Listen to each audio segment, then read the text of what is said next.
This week's episode is sponsored by Helio Gas Detection.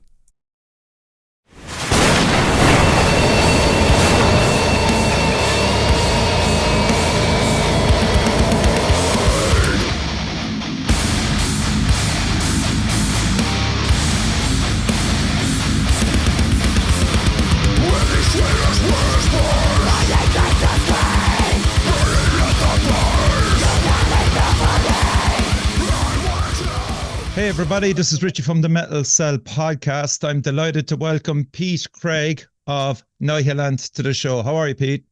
I'm good, buddy. How you doing? I'm flying, man. Thanks for joining me on this lovely sunny afternoon. I was just talking before we came on the show that you're actually a tree surgeon by trade, so man. Yeah, it's finally getting to be outside in sunshine and not be drenched by the time I get home was great. I know, yeah. Now, we might be joined at some stage by Aidan Thompson, the bass player. So, nice singer. Oh, is he? Yeah. So we had a bit of a member change just after Christmas. Pete, our old vocalist, was in a good few other bands and just couldn't commit to us anymore. So he decided to leave, which is so we were caught in a what are we going to do? And this actually happened in Death of the Salesman. When we were kind of first playing, our first singer of that band left, and we just looked at Aidan because he did backing vocals anyway. So I was like, get back on there. So deja vu. Yeah. That's the second time that's after happened to me on the show because Fraught was the same. They come on the show and then announced that the singer had left them. I was just going, Jesus Christ, that's mad. Like, who cares? It's only us, Belfast boys. So, so yeah, he just decided to leave, and then Aidan, I was like, come on, and it was like wearing old slippers. That's brilliant. Like, I mean, that he can step up to that and not be too fucking freaked out of it. He wanted to try and do both bass and sing at the same time. I was like, I don't know, man. Like, some of our songs are pretty riffy, so if you can do it, fair fucks to you. That was my next question. So he's going to try remain on bass and sing at the same time. No. So we have our friend Dom, who used to play in Hollow Truth, on bass. He was actually originally playing guitar, just kind of pandemic time, and then he left to go move to New Zealand, and just coincided when he came back and was like, "We need a bass player," because he was like, "That's me." So. This is all worked pretty well. I do all this research, Pete. I do all this research, and then you land that on me. Throw away the notes. It's fucking. We'll just riff for the night. But like, okay, so let's go back a bit because I mean, there's a fantastic history of ye and bands right through the years, and I'm just keen to know maybe from your own point of view. When did you actually pick up the guitar as a teenager? And I thought I was destined to be a drummer. Okay. Because my dad worked at this place called Corrymeela, which is a reconciliation centre up in Ballycastle, which is on the north coast of Ireland. I've been to Ballycastle, yeah, nice spot. That's my hometown. Beautiful little part of the north coast. Yeah. And so they had like a kind of arts and crafts and kind of musical section at this centre, which had a drum kit and some beaten up old Squire guitars and things. So tried my hand at drums, but I didn't really listen to metal that much. My dad was an AC/DC head and things, so I tried it a little bit, but I was like, not really feeling this. And then my eldest brother Ben plays guitar, but he plays kind of more acoustic and bits and pieces. So I was like, I feel like doing that. So picked up a guitar. I think I was about 11, 12 kind of thing, and then drove my my middle brother crazy by playing what was it song called Fire and Water by Free. Jesus Christ, there's a throwback. Yeah. So my dad loves all that kind of classic rock thing. So by Mm. proxy, that sunk into me. And it was quite like minor key kind of kind of stuff going on. So I Yeah. played that riff constantly and I absolutely destroyed my brother's happiness. Here we are today. So started there and then got into Metallica and started playing that stuff. And then like And were you anyone that kind of always drawn to Hetfield style of rhythm, or was it more Kirk? I think definitely Het, Big Papa Het for sure. Yeah. I thought solos were cool, but Mm. I think I'm definitely more a rhythm player. Okay. How I play, I dabble in. I can't shred for shit, Okay. but I can like tap and all that kind of thing, do that kind of more kind of epic style of things. Um, Tom from Architects, who passed away a couple of years back, he was a massive inspiration for me. He completely changed the game Okay. for me when I was kind of growing up and getting into proper kind of heavier style of metal. Hmm. And I was like, that's what I want to do. Yeah. That was definitely kind of hit the spot for me. So I was like, Yeah. ah. So And what yeah, was the scene back then like? Ballycastle? it was decent enough. We had there was a bar in Carrick or in Ballintoy, which is just around the corner from Ballycastle, about 20-minute drive or less. And there was a bar called the Carrick Bar, and they used to have band nights every Friday, like every last Friday of the month, and bands from Port Rush, sometimes Belfast, and then Ballycastle and all my friends from there and like kind of surrounding areas, Ballymoney and other places like that, kind of went there and that was our little mecca. Okay. So it was class. It was like punk and metal and lots of different random stuff as well, but metal was definitely the one that was kind of came to me. So I was like, I remember seeing like everyone back in the day played covers. There was one band, I think their name was Prism, and it was a bunch of our friends from back home, and they were class. They were like Okay. playing Pantera and Yeah. Metallica, but like they were just like they weren't butchering and stuff. They were fucking sending it. So it was class. Definitely want to try and do that. So I had my And first the show there. scene back then, Pete, again, as you said, it was mainly covers and stuff. So what was it like with kind of local musicians around the place? Were you kind of anxious to form a band yourself? Yeah, absolutely. So a couple of our friends that went to the band nights and things, they kind of wanted to play. It was kind of before emo was a thing, but like lighter kind of stuff. But I was listening to Hatebreed and listening to Pantera and all that kind of stuff. I was like, I want to try and do this. Yeah. And they're like, oh, okay. And I wrote a few songs, and because of listening to Slipknot, changed my guitar down to drop B, and then got into kind of lower tunings that way as well. So I was definitely like bringing that kind of heft towards them, and they're like, yeah, it's cool. And just couldn't really hang as much. So it wasn't until I came to kind of Belfast before I really found musicians that kind of were in the same kind of like mind space. Okay. And was Aidan around at that stage? Yeah. So well, our previous singer Pete Renshaw. Do you remember Fast Food? I don't know if it was it No. down in, so it was basically like an online forum for musicians and Okay. people like that, like amp repair and yada yada yada. So that was kind of it was like precursor to like MySpace type of thing. Okay. Okay. With Um, you. and so went on that to kind of as soon as I moved to Belfast, and Pete Renshaw used to be in a band called 99 Knives, and my older band played with them at once upon a time.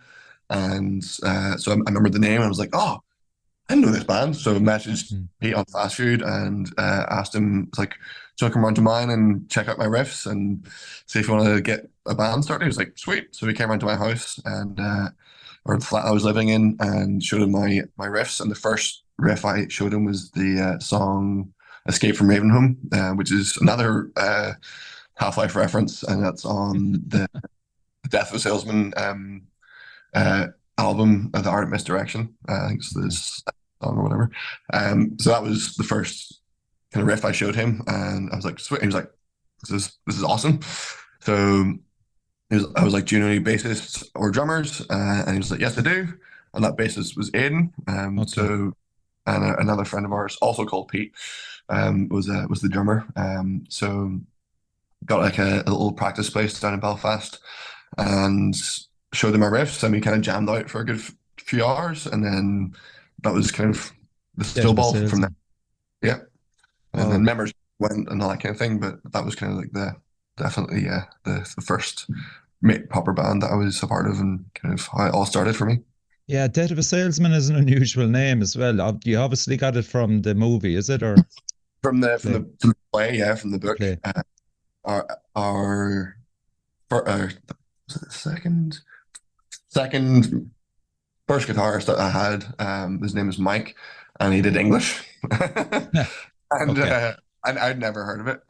So then he gave me the book and stuff, and the kind of music that we're doing is quite a depressing story. So kind of felt a little bit metal, and it had death in the name, so it was like, Yes, that's important too. Look. yeah, absolutely. And did you say Your Desolation was one of the first songs you wrote, is it? Yeah. That was later on. Okay. The Escape from Ravenholm was the song. Okay. That was the one I wrote. Yeah. Yeah. Um, And like as ye progressed, like what, like, were you in your early 20s at this stage, Pete? yeah. I'm guessing. After Belfast around I was 19, kind of 20 kind of age, and yeah, it was sort of around that. So I'd Mm. progressed from living in Ballycastle and playing that kind of like covery stuff, and just and that I think Bring the Horizon and kind of deathcore kind of stuff was kind of kicking off, Okay. uh, and Architects. So that I was definitely kind of getting more into kind of my ears were peaking at that kind of thing. So Mm. Yeah. And I mean, like I remember that song, Your Desolation. yeah, Um, who wrote the lyrics in that? Was it Pete? me. Oh, was it you? Okay, so who's the guy that you? So we actually left very early on in Death of the Salesman, and then we got another guy in Craig who also left, or we kicked out. And then Aiden took up the mantle, and then he was the vocalist from Oh yeah. like kind of revamped ourselves a little bit, and then he was the vocalist right through from Mm. 10 years. Yeah. Uh, So like that song, you obviously got burnt by somebody because the yeah, lyrics are fairly fucking yeah, pretty visceral. yes. So whenever we were kind of midway through to kind of latter half of our career in Death of a Salesman career, um, we approached Rising Records, who had this guy called Mike Dickhorn at the head of it. Bleed From Within were signed to them, and Oh right, okay. Were they uh, UK based? UK, yeah. Yeah. And so messaged him, and he offered us a record deal and like a touring thing as well. And off the back of that, he then was going to offer us like a 3 album to 5 album deal. So went and recorded in Swindon, and that was awesome. It was like first Of time getting course. to record in a proper studio. Yeah. Um, and then we got to do like an 18-date tour around England and Scotland, and with a band called Deadly Waiting, who still to this day are really good buddies of ours. Fuck. I know it was. I keep getting like your time hobby Surreal. things on Facebook and stuff, and like pictures of us. I was like, holy shit, it's been so long. So we did that, and it was awesome. Kind of opened your eyes to that whole touring world. And the first date we had was in Birmingham, and Deadly Waiting were like big on paper and big and like YouTube views and all that kind of stuff. But we got to Birmingham, and like any kind of young band, we played to 4 people. Okay. Yeah. It was So probably a Monday night, was it, or something like that? yeah, remember what it was, and we didn't know what to expect. So got there, and it was just like, where the fuck's the crowd? Yeah. Was there any So posters up, or was there any yeah, fucking media all done? all that was done though by the record label and Okay, by so they did go to that length anyway to yeah, promote look, it. we could do anything bar posting our socials, but back then it wasn't Yeah. as heavy as it is now. So Mhm. so yeah, those dates were awesome. And then came home, and then turned out that this guy Mark Daghorn was a bit of a cunt. Yeah. Sorry for swearing, if I can swear. No, you can, of course. You can, of course. Yeah. So he would sign bands. So bands would send him like a demo or whatever, and would immediately get signed. So this guy tested this theory and sent in like some stupid song that had no like really strange lyrics and like really Yeah. like complete shit song of some sort, and he got offered to be signed. So Fuck. he was taking money off like young bands and kind of selling them on this big pipe dream and then just fucking them over basically. Okay. Um, so yeah, it was. So we kind Yeah. of out in the sense that like it costs money just to record an album anyway. So it cost us a couple of grand to record this album, and then we were like, we're just not going to come back to him. So we got this decent recorded album, and we got to play 18 dates around England and Scotland and stuff. So we just backed out. We're like seeing all this stuff going online. We're just like, sorry, mate, we're just gonna remove ourselves from your roster and Yeah. kind of thing. And then yeah, he then owed loads of tax or whatever, and Oh my God. for Bleed From Within. They can't release any of their old stuff on Oh, for fuck's Spotify sake. Okay. because he owns the rights to them. And Does going through, he didn't owe the rights to your stuff though, no? I don't think so. We just put it on Spotify anyway. Yeah. He eloped to Barbados, and I think he's either I don't know if he's out, but he went to prison for attempted murder or Oh, some shit. Jesus Christ. I know, absolute fucker. Like, Wow. I know. Isn't it just shit sometimes that like bands will just get sucked in by the pipe dream that and there is snakes still in the industry that are fucking doing it like. Absolutely. Yeah. So yeah, And that's what drove those lyrics. yeah, it's a sorrowful fucking story that, as I said, many bands have got caught up in. So at that time, for the listeners, would like Hero and Error and Red Enemy, would they Yeah, be some of the more prevailing bands and bigger bands in absolutely. the scene? We got to play with both of them, and became quite friendly with those guys. And they were like us coming up. They were like the kind of pinnacle of Irish metal, and Yeah. still are. Like the riffs hold up to today. Like they're absolutely class. Yeah. And Euro just released their latest album, their latest song, Enemy Within, and it's a banger. So Yeah, isn't it mad the way it's still going on? Like after I all love it. these years, it's just bizarre. Thank God it still is. Like, Oh, absolutely. and So the yeah, so good to and see. Go yeah, and like I said, Red Enemy have gone on now to become the Scratch. So that's just ahead. fucking Like kicked down all the doors. So it's so good to see. Those guys are awesome. Big love for all those guys, and I hope they take over the world. I wonder are they aware that that G had an EP out now with Those Doc or guys, any? I don't know, maybe. I Yeah.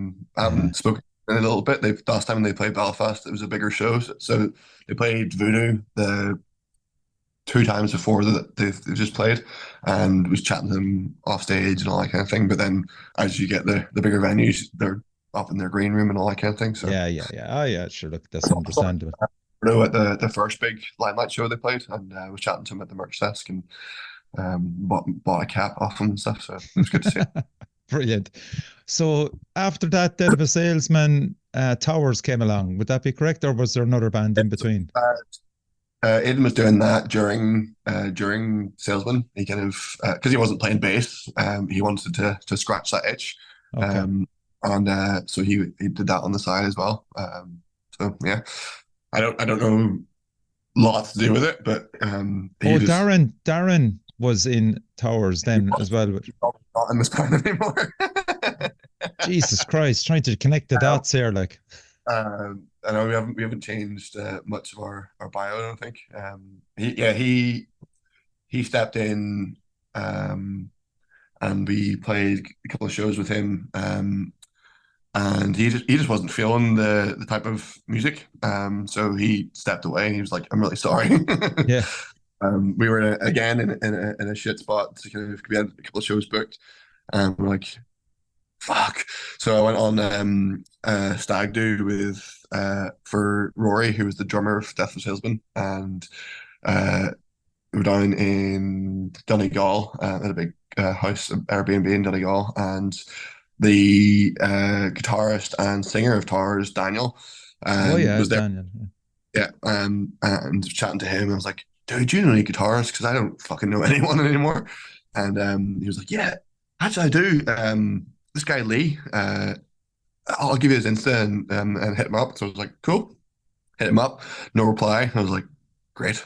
So me and like the rest of the guys were like, "Fuck, I'm just gonna have to try and do a four piece, or like I don't know, do we get the tracks on some like a laptop or something?" Or I was like, "I don't really want to fucking do that." So Yeah. um, a week later, Lee popped up on Insta and was like, "Is this still available?" I was like, "Yeah, man. Let's go for a jam." And that was pretty much it from there. He's an absolutely amazing guitarist. And yeah, so he picked up the song super quick, and we've already written together four new songs. And what's Um, his last name, Pete? his last name is Park, Lee Park. Right. And what's his history? Has he been in bands before? He was in Heel of Achilles. Oh fuck, Heelakidis. Yeah, sure they were on the show. Okay. Okay. So I'm not sure if he was in it. He was kind of towards the end of them being about. Sorry, this is like That's so this fucking number's mad. like I'm no longer in the band. I am, but So I know. like even going back to we'll say, for example, Death of a Salesman is always a good point to start because at that stage you were hoping to become professional at it.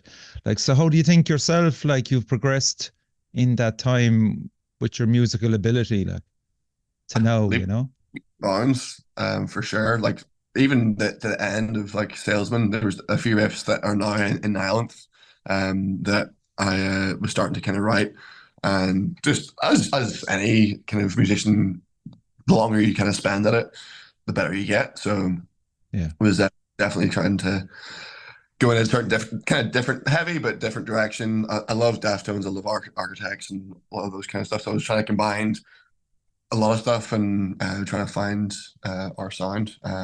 So it was during pandemic when kind of Of Niles course. kicked off. Aiden, whenever Salesman ended, I just like stopped playing. We stopped playing any kind of shows or whatever, and just play at home. And I really, really missed even just playing with buddies. So Yeah. Aiden hit me up and asked me, he was like, me, Pete Renshaw, our friend Parky, who used to play drums in By Conquest or Consent, Pete Renshaw's other bands when Salesmen were kicking about. He's a phenomenal drummer and always wanted to be able to play with him. So as soon as Aiden said, "June, want to come play some like covers just for the crack?" And I was like, Yeah. absolutely. So we started off just kicking around and playing a bunch of different random covers, new metal chords, just like the type in new metal playlist or whatever into Spotify, and it was kind of like that, Slipknot, Korn, blah blah Yeah. blah. And it was just fun to be back in a room, have a few beers, and play some riffs with the boys. Yeah. And then did that for a few months, and then So uh, how many songs had you wrote at that stage? You obviously so had ideas floating around your head, like I've written a couple of songs at that point, but like kind of not full. I think maybe one, but I hadn't really pieced it together properly. And then our drummer Parky was like, "Do you have any original songs?" So I was like, "Yeah, I do." And then we just started playing, which turned into Welcome Doom. So started with that, and then okay, the opening track, cool, yeah. played that for ages, and then kind of progressed from there. And then Last Hearth came around, and then oh, let's see. No, sorry, Nihilith. The song Nihilith was first. I had that for ages, and then Welcome Doom came around. I had the opening riff of Welcome Doom for ages. I had that at the end of Salesman, and then just kind of incorporated it in. And so then it just kind of stopped playing covers and just kept with the original tunes. Yeah. And then all of a So sudden we had yeah, six. so when COVID finished, then Pete, had you a designated rehearsal space in mind to go to then? Yeah, so during COVID, we had have a place just out near a place called Mill Isle, which is just around the corner from Bangor. So Belfast, Bangor, and then going around and it's Newton Okay. Orange and stuff up on the east coast here. So we've had that place since Salesman, and it's been out in the sticks, but it's cheap as fuck, and it's secure, and so we kind of kept it on. We had a place in Belfast. Aiden's dad it plays in like a kind of a band as well. We play like all these covers and things, and Okay. so they practice there too. So they kept it on, and then we just brought all our stuff back there, and that's where we've just been for the past couple of years. Yeah. And it's perfect. It used to be a recording studio, so it has all like dampened walls and Oh, all that kind fuck it, ideal. yeah, we annoy the fuck out of our there's two rooms and we practice not like, overly loud but like loud enough. You want to Yeah. feel the vibe. And So who's next door to you? just bands that like kind of random bands that play covers and that kind of thing. But you hear like Queen or you hear like some like random kind of chill song, but we're going like Yeah, of course. Yeah, yeah, yeah. so I'm sure they hate it. But, oh well. So like when the bands were settled in a settled lineup in Yeah. inverted commas, what was your first gig then? First gig was in Voodoo. It's our home. We've only played Voodoo. I think we've like, four or five, maybe four shows. And we played Voodoo for three of them. Yeah, that's Uh, fine. How bad? absolutely. It's a metal mecca of Belfast for local shows. So yeah, our first show was amazing. I can't remember what show it was. It Um, wasn't Metal to the Masses or anything it like was that, no. it was I think it was a local show. Or maybe can't remember who the headline band was, but it's pretty packed out. And And what was the vibes that night? Can you remember distinctly? Were you nervous or? I wasn't too nervous, but doing this so long, like kind of just like riding a bike. Yeah, Um, that's cool. Yeah, yeah, yeah. it's like the initial butterflies of kind of the angst of wanting to get on with it. I Yeah, hate waiting, like the yeah, Metal of the Man thing. We went first, so we got it over and done with, which is awesome. But the waiting around is like the come on, I want to just fucking yeah, play yeah. and get up and do your thing. And I love it. It's you kind of just leave the world at the door and Yes. play the tunes. So yeah, that was the first show. And then we got put on kind of a local fest called Scrap Fest, which Oh, I was heard of that. Yeah. yeah, which was in the Deer's Head, which was also good crack. That was Darren's second show. So he played that first Voodoo and show, and then the Deer's Head, and then that's when he bowed out. So you Um, had, what was your set list then? Had you 5 or 6 songs then? Played the EP start to Okay, finish. right. Just I think it kind of flows nicely. So It does um, actually, yeah. Mm. so yeah, we just played it as is, and that's what we did for all of it until we kind of got new songs in the bag. That's when Lee kind of came along. So Right. yeah, I played a couple of shows, and then uh, Lee had to learn all 6 songs in like 2 months or something Ah, like that. no bother He, to him. If it yeah, was 2 weeks, no, I'd have serious respect. Like, no right. offense, Lee, but giving you the benefit of the doubt. Yeah, no, So, well, so yeah. who's the main composers at this stage, Pete, in the band? It was just me, and then because Darren came in, we had already written the EP and things, so I wrote all the guitars and the lyrics for the whole EP. And then since Lee's been in the band, I would have done this with Darren if he'd stuck around too. He's a great guitarist himself. Since Lee's been in the band, I had a couple of songs pretty much started and ready to go. And then he came along and was like, "What about changing this part to here?" And then did it Yeah, that way. Wrote kind of end sections of the songs and changed them up for the better. right. And then Brilliant. it's not a cohesive. He has riffs, I have riffs, and then try and marry them together if they fit. And does So, Parky get involved as well? oh yeah, yeah. He we do drums on the computer sometimes, and then he just plays something completely different. Okay. Yeah. Which He's is not a absolutely kind fair. of fucking Lars Ulrich, like. No, no, no, no. Yeah, when we're just from the bare bones, he definitely is. He's like, "What? Try this part and try this part." But there's a like funny in joke. We'll play something the same for like hours and hours and hours, and then he's like, "What about if you change it to this?" And I was like, "But it wouldn't. It won't work because of this and this and Yeah. this." And then you just appease him, and he's like, "No, no, I don't mean like that." And then you play it the original way, and he's like, "Yeah, that." I was like, "That's how we've been playing it for hours." Love it. That's Okay, happened a couple so I'm times. gonna play. I think this was the first single. You correct me if I'm wrong. Traders of the State. It was indeed, yeah. Yeah. Okay, I'll give this a blast and give people an idea of what we're talking about. Cool, go for it.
Fuck yeah, man.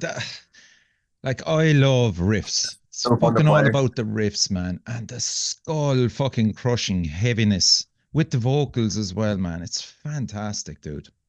Thanks, buddy. Yeah, that the dun, dun, dun, Yeah, dun, yeah. it's so fun to play. Then everyone cuts out and just the hammer comes back down. It It's good. does, yeah. It's just fucking smashes it, doesn't it?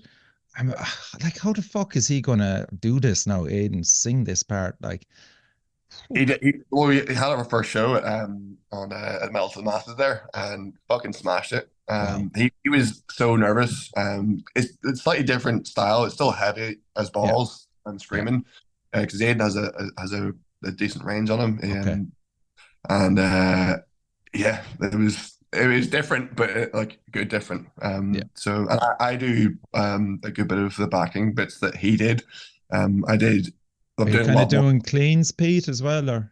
Yeah, so Yeah. I was doing cleans with Pete. It's like the song "Last Heart" has a big clean Oh section in yeah. it, so I'm doing all that myself now. Um, Hopefully it's okay. I do my best, and it's fun. It's something I've never really done much of before this band. Aiden's just message saying "fuck's sake." Um, That's so no hopefully he problem. pops in. If he pops in, Tell him he can join. There's no hassle there. We'll just continue with the EP actually, since I played the track. So who came up with the striking cover art for the album or for the EP? that And was our buddy Kieran from Spearhead, Ireland. He used to play. He was the singer of Hollow Truth. okay, I heard of Um, him. Yeah. yeah, and he's absolutely phenomenal. He's been doing stuff for Trivium, for I think Lorna Shore as well, and Jesus. he's just skyrocketed. He's got such a cool eye for all that artwork and things. So yeah, I kind of Dom, is our bassist now and was our original guitarist, played in Hollow Truth on bass. So he's best buds with Kieran. So I was like, this is the kind of thing that I want for the logo. So let Kieran know this is the kind of the vibes. He sent like one or two back, and then I was like, yep, that's it. And then I also wanted like a ridiculous throw a bunch of sticks on the floor, kind of metal as fuck one, Yeah. just to have for different things, merch or whatever. So we did that first, and then I just had so the whole NIHILANTH thing comes from Half-Life. It's the invading race from Half-Life at the end of the game, and I thought that sounded metal as fuck. So Yeah. and the song NIHILANTH has the lyrics "Destroyer of Worlds." So Okay, there you go. for Married that it kind of nicely. vibe. And so I just had kind of like Star Wars in my head and like just a world exploding. So Yeah. I wanted that, and I kind of just sent him a brief, and he came back, and within like two flip-flops back and forth, had it and nailed it, and I was like, yes, Isn't that exactly. fucking cool? Like that people can do that, you know, just like to 100%. translate your idea musically and like lyrically, and then to have an idea in your head of what it looked like, and then for him just to fucking knock it out of the park. Like, Yeah, 100%. I was so impressed. I was, He's I was so afraid that you were going to fucking say it was AI. That's what I was afraid of. no. I tried that. I couldn't work. So, and I wasn't getting the thing that I wanted, and I always want to go with an actual person. Like Yeah. some AI stuff's cool and all that, but Oh yeah. it wasn't the right vibe. So Yeah, I don't it like came up in the show a few times about AI, but what we'll all agree upon with AI is it definitely gives you a working idea and the tools to maybe just kind of touch upon what you're trying to create. Like, absolutely. And if you use that as like your demo or like what not musically, but like your first kind of thing for art to give to an actual artist, like I want this, yeah, please. Give me yeah, this. yeah, yeah, yeah, yeah, yeah. Yeah, So, I appreciate that. Yeah. so producing it, there's no production credits down it on Bandcamp, so I'm intrigued. Did pretty much ourselves. We recorded with Josh up in his Fucking knew it. I should have fucking said it before I brought it up. Ah, yeah. Go on. Hello, so Josh. Again. he did a salesman, the last salesman stuff That's as right. well, Yeah. Revelation and Edge of Reality and things. He was only a young fella back then. It was indeed. Still is a young fella. Uh, so yeah, we decided to go with him again, and he did a great job. So yeah, don't So he know, mixed and mastered it, Pete, was it? and I definitely gave it a couple of ideas here and there. Okay. Um, like, especially myself, I have a kind of clear vision of what I wanted, um, and he would like float ideas across here and there sometimes, and it would get a kind of vote yes or no, Yeah. and then that was just the crack. So I just kind of left it, I think, blank just because we all kind of put stuff in, and I just didn't feel like we needed to put anything else in there. So what equipment were you using to record yourself, for example? Was it So I have a baritone ESP Telecaster okay? style 7 string. I think it's the BE7, it's called, and the E2 one, so the newer one. Absolutely amazing guitar. Absolute worse. So all guitars were recorded on that. I think I had my other LTD there that has the Josh Smith bare knuckles in it from North Lane. It wasn't cutting through the mix as much. Okay. With it has passive pickups, and I don't know the kind of my E2 was just like perfect. So we kind of just did everything, the bits and pieces with the other one a little bit, maybe some leads here and there or cleans, but you used Mm. the other one. It was perfect. And then Aiden had his Fender. I can't remember what model he has. And then Parky has his kit. And Who I used recorded the drums actually, Pete? Josh, everything at Josh's Okay. up at his studio up in Blackstaff Mill. And then so Parky like wanted a lot of like mod metal like stuff gets replaced here and there, but Yeah. we were trying to get as adamant as possible that we could have as much real drums as we possibly could. Yeah. Um, And he did. And Parky was on the money. I don't know if I posted it or not. There was a clip of him in the studio, and I had this like the studio's kind of video, and then just the EP in the background, and it's perfect. It's like on the Wow. money. So he did an amazing job. Yeah, it's such a fucking bonus to have someone as good as that, like in a band. Jesus Christ, because like there's bands are sharing drummers at this stage. They're so scarce, you know. It's like our old singer.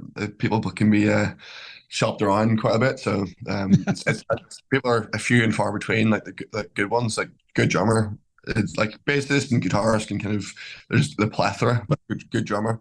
Oh, absolutely. Yeah. So, what do you think is the next big step for the band, and how do you think this will come about?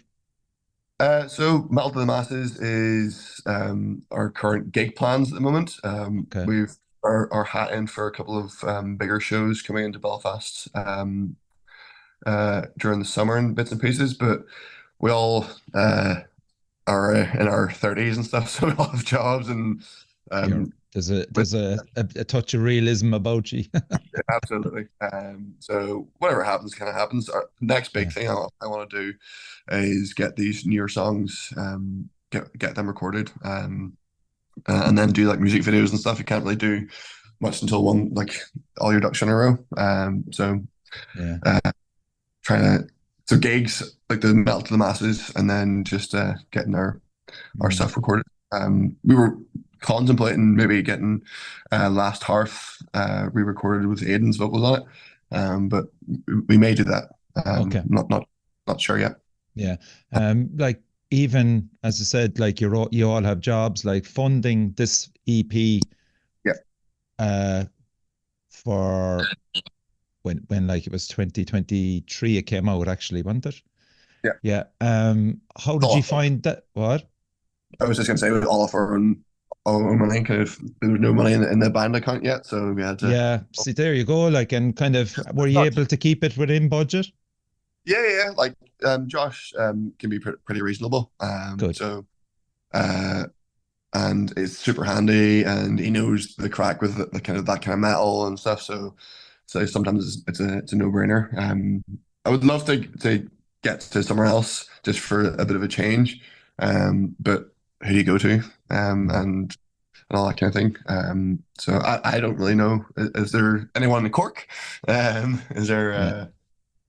Well, I'm sure there's Dublin and all that stuff. I just don't know them, so yeah. I would Yeah. research all. Look, there's been a few of them appeared on the Metal Cell anyway, so you can kind of go back Okay. and research a few. I could suggest one or two as well. But you know, so if you had to pick one track out of the latest EP for a new listener to check out, what one would it be and why? For the newer songs coming on, one Oh no, really, the Destroyer of Worlds. The Last Hearth, probably my favorite song. Oh, fuck it. Fair enough. I was, yeah, it's that. Again, it's the end riff, and I love the kind of the tappy vibe as well. And then the end it's just such a fun song to play. Playing Welcome Doom into Last Hearth, it's almost like one song as well. It is actually, yes.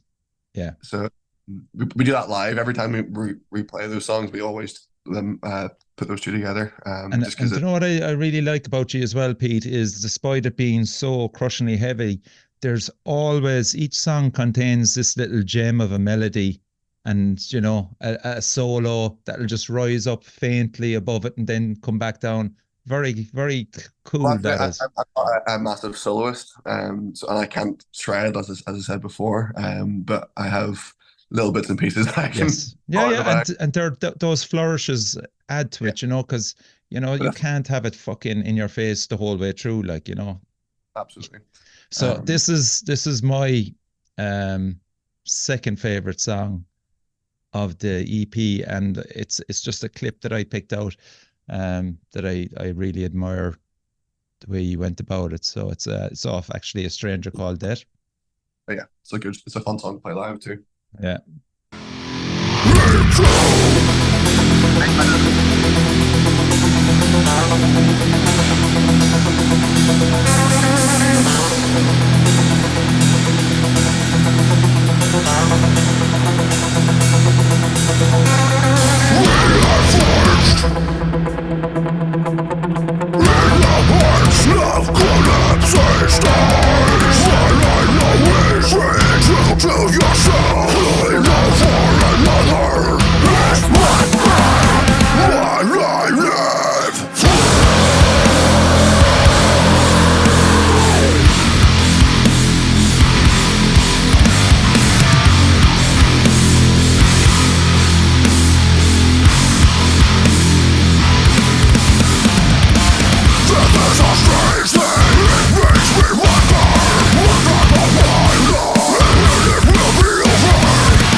you see, I think as you progress as a musician, it's just these fucking little pieces that you can throw in, and even just the way that fades out there, man. You probably couldn't have wrote that 5 years ago.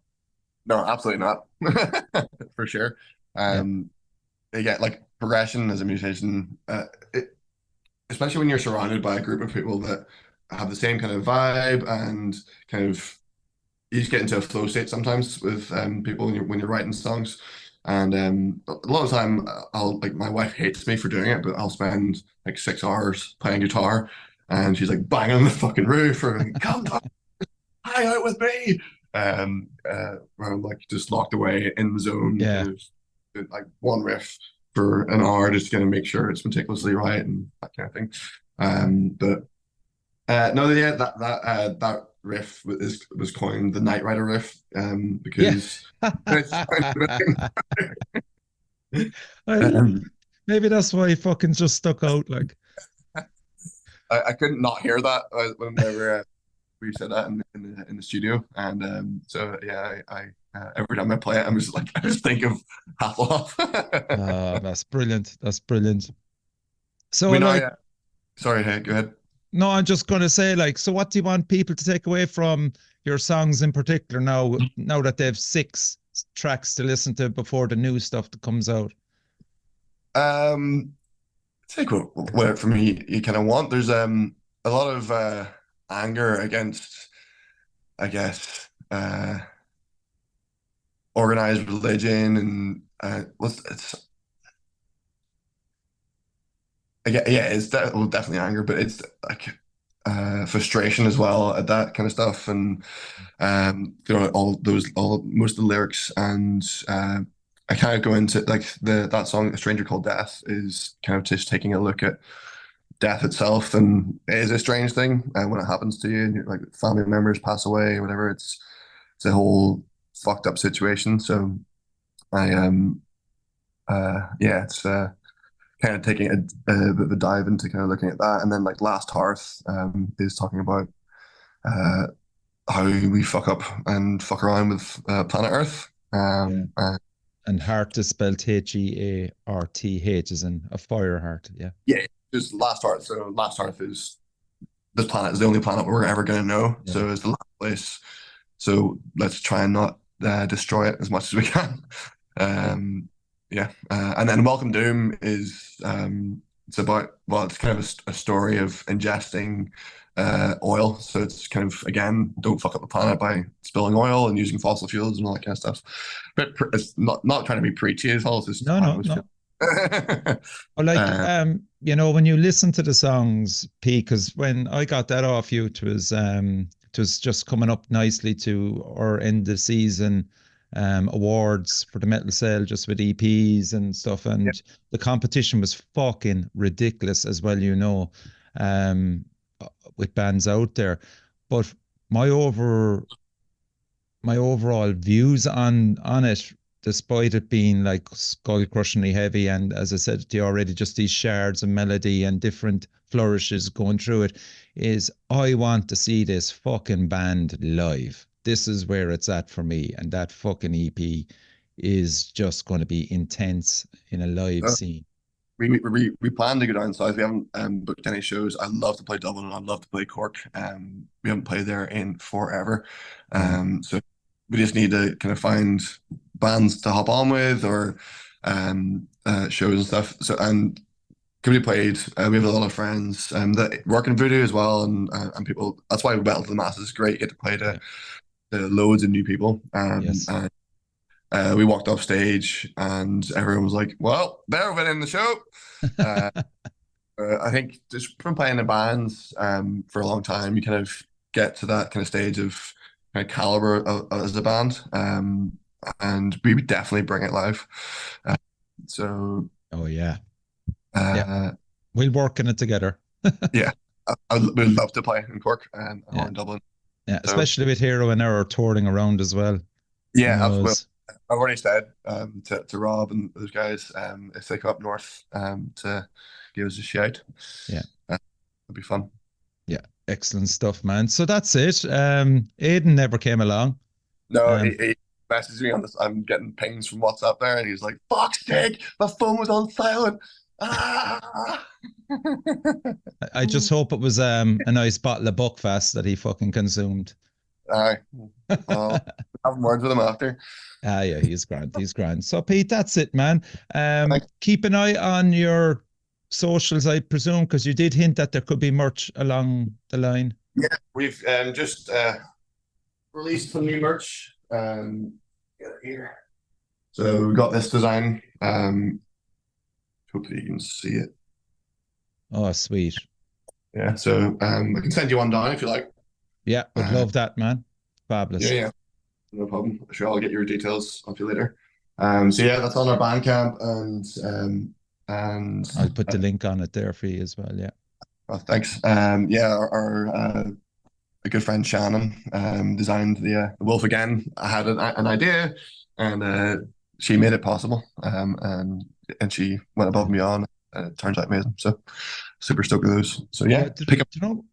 Yeah, absolutely. Get them. And again, there's just so incredible people working in the Irish metal scene that are so fucking talented, and I'm always championing them on the show. They're artists. They, just reach out. There's so many of them around the whole countryside, really doing unique stuff, and you've given us two fantastic examples.